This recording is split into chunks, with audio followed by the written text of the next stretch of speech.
তপসিয়ার তিলজলা রোডে যুবকের অস্বাভাবিক মৃত্যুর ঘটনা। বন্ধুদের বিরুদ্ধে যুবককে খুনের অভিযোগ করেছে পরিবার। রাতে শেখ সোনুকে বাড়ি থেকে ডেকে নিয়ে যায় বন্ধুরা। তারপরেই গভীর রাতে ছাদ থেকে পড়ে মৃত্যুর খবর আসে। টাকার জন্যই বন্ধুদের হাতে খুন, এমনটাই অভিযোগ পরিবারের। সম্প্রতি বেঙ্গালুরু থেকে ফিরেছিলেন শেখ সোনু।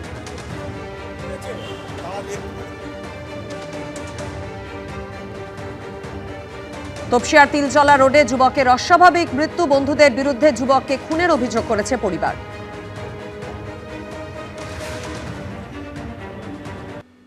আজ দিল্লিতে মুখ্য নির্বাচন কমিশনার জ্ঞানেশ কুমারের সঙ্গে সাক্ষাতের 24 ঘন্টা আগে সুপ্রিম কোর্টে নির্বাচন কমিশন এবং রাজ্যের সিইও দফতরের বিরুদ্ধে মামলা করলেন মমতা বন্দ্যোপাধ্যায়। আর এই নিয়েই শুরু হয়ে গিয়েছে রাজনৈতিক চাপানুতোর।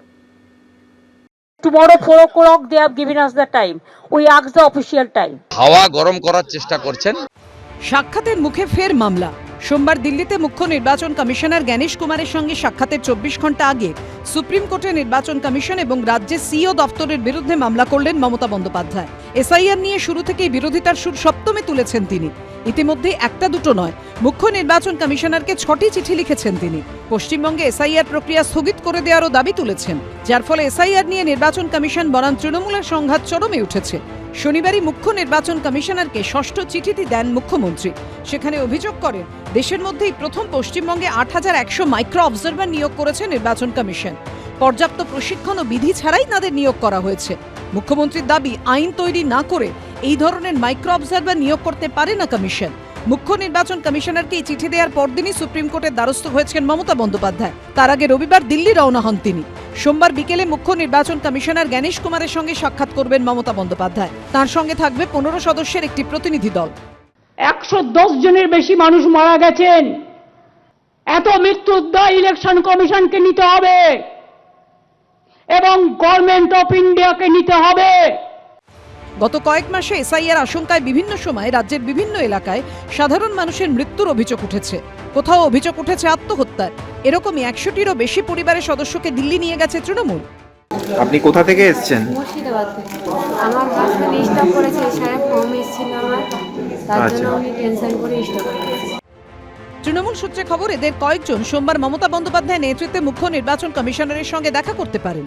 They know they will lose Bengal. They will lose in Bengal. That's why they are using SIR. If they have the guts, I will appeal them to contest us politically, democratically, instead of using the election commission and the agencies. I will tell them, if you have the guts, fight the battle politically. We are ready to fight in inch to inch. But Bengal will win, Tamil Nadu will win, Kerala will win, and Assam they will lose. মানুষকে বোকা বানানোর চেষ্টা করছেন। নির্বাচন কমিশনে নিয়োগ করা একজন ব্যক্তি, যিনি পশ্চিমবঙ্গ ক্যাডারের আইএএস অফিসার, তিনি বাদ দিয়ে বাদবাকি তো সব মমতা বন্দ্যোপাধ্যায়ের লোক। নির্বাচন কমিশন কোথায়? জ্ঞানেশ কুমার কি এসআইআর করেছে? জ্ঞানেশ কুমার তো এসআইআর করেননি। করেছে তো মমতা বন্দ্যোপাধ্যায়ের নির্দেশে, মমতা বন্দ্যোপাধ্যায়ের বিডিও, মমতা বন্দ্যোপাধ্যায়ের এসডিও, মমতা বন্দ্যোপাধ্যায়ের বিএলও। তো এদের জন্য যদি কারো কিছু হয়েও থাকে, আমি ধরিনি, তার দায়িত্ব মমতা বন্দ্যোপাধ্যায়ের হওয়া উচিত। এর আগে এসআইআর নিয়ে সুপ্রিম কোর্টে মামলা করেছেন দোলা সেন, মহুয়া মৈত্ররা। বুধবার সেই মামলার শুনানি রয়েছে। তার আগে এবার এসআইআর নিয়ে সুপ্রিম কোর্টের দ্বারস্থ হলেন মমতা বন্দ্যোপাধ্যায়। বুধবার এসআইআর সংক্রান্ত বাকি মামলাগুলির সঙ্গে মমতা বন্দ্যোপাধ্যায়ের কড়া মামলার শুনানি হওয়ার সম্ভাবনা রয়েছে। বিজেন্দ্র সিংহ, আশাবুল হোসেন ও অনির্বাণ বিশ্বাসের রিপোর্ট, এবিপি আনন্দ। এদিকে বিধানসভা ভোটের আগে এসআইআর নিয়ে তপ্ত রাজ্য রাজনীতি। মমতা বন্দ্যোপাধ্যায় যখন দিল্লিতে, তখনও এরাজ্যে এসআইআর এর শুনানিতে হেনস্থা হয়রানির অভিযোগ উঠেই চলেছে। এমনকি পক্ষাঘাতগ্রস্ত এক মহিলাকে অবধি শুনানিতে ডেকে হেনস্থার অভিযোগ সামনে এসেছে। জেলা থেকেও একই রকম অশান্তির অভিযোগ বারবার সামনে আসছে। হুঁশিয়ারি, আক্রমণ, চ্যালেঞ্জ চলছিলই। অবশেষে এসআইআর আবহে সোমবার মুখ্য নির্বাচন কমিশনার জ্ঞানেশ কুমারের মুখোমুখি হচ্ছেন মমতা বন্দ্যোপাধ্যায়। তার আগে সংঘাতের পারদ আরও চড়িয়ে রবিবার সুপ্রিম কোর্টের দ্বারস্থ হয়েছেন মুখ্যমন্ত্রী। মমতা বন্দ্যোপাধ্যায় যখন দিল্লিতে, তখনও এরাজ্যে এসআইআর এর শুনানিতে হেনস্থা হয়রানির অভিযোগ উঠেই চলেছে। এমনকি পক্ষাঘাতগ্রস্ত এই মহিলাকে অবধি শুনানিতে ডেকে হেনস্থার অভিযোগ উঠেছে। হ্যাঁ, বাস সার্টিফিকেট, সেকেন্ডারি স্কুল, পাসপোর্ট, আধার, প্যান কার্ড, তারপরে ভোটার আইডি কার্ড, সব কিছু আছে। ইনি বছর 37-এর সায়নী সরকার, কসবার বাসিন্দা, পেশায় শিক্ষিকা। বছর 5 আগে স্ট্রোক হওয়ায় চাকরি ছাড়তে হয়েছে। অভিযোগ, এই অবস্থায় বারবার হয়রানি করা হচ্ছে তাকে। 26শে জানুয়ারি একবার শুনানিতে ডাকা হয়েছিল, রবিবার ফের ডাকা হয় কসবার গয়ারাম শিশু শিক্ষা নিকেতনে। এফিডেভিট বলেছে, কিন্তু সেটা আমাকে বাবা দেখিয়ে বলতে পারি, সেটা আমরা করবো না, কারণ আমি ওর বাবা নই। না, সেটা সম্ভব না। কলকাতার যখন এই ছবি, তখন হেনস্থা, হয়রানি, অশান্তির অভিযোগ উঠেছে জেলা থেকেও। দেগঙ্গা বিডিও অফিসে শনিবার এসআইআর শুনানিতে এসে অসুস্থ হয়ে পড়েন এক মহিলা। সেই ঘটনা ঘিরেই উত্তপ্ত হয়ে ওঠে পরিস্থিতি, ক্ষিপ্ত হয়ে ওঠেন সাধারণ মানুষ। এসব নিয়েই তৃণমূল এবং নির্বাচন কমিশনের সংঘাত চলছেই। মুখ্য নির্বাচন কমিশনার জ্ঞানেশ কুমারকে 42 দিনে 6টি চিঠি লিখেছেন মমতা বন্দ্যোপাধ্যায়। এর মধ্যে শেষ চিঠিটি তিনি লেখেন শনিবার। সেখানে মমতা বন্দ্যোপাধ্যায় অভিযোগ করেন, কয়েকজন মাইক্রো অবজারভার সিইও অফিসে বসে আইনি অনুমোদন ছাড়াই ইসিআই পোর্টাল নিয়ন্ত্রণ করছেন। এসআইআর প্রক্রিয়াকে প্রভাবিত করতে অসৎ উদ্দেশ্যে কাজ করছেন তারা। এমনকি মাইক্রো অবজারভারদের বিরুদ্ধে তথ্যের গরমিলের মতো অভিযোগও করেছেন মুখ্যমন্ত্রী। তার অভিযোগ, এভাবে পিছনের দরজা দিয়ে বড় সংখ্যক ভোটারের নাম বাদ দেওয়ার চেষ্টা চলছে। এসআইআর নিয়ে জ্ঞানেশ কুমারকে নাম না করে বারবার আক্রমণও শানিয়েছে তৃণমূল শীর্ষ নেতৃত্ব। আজকে হঠাৎ মোদি বাবুকে আর অমিত শাহকে সন্তুষ্ট করবার জন্য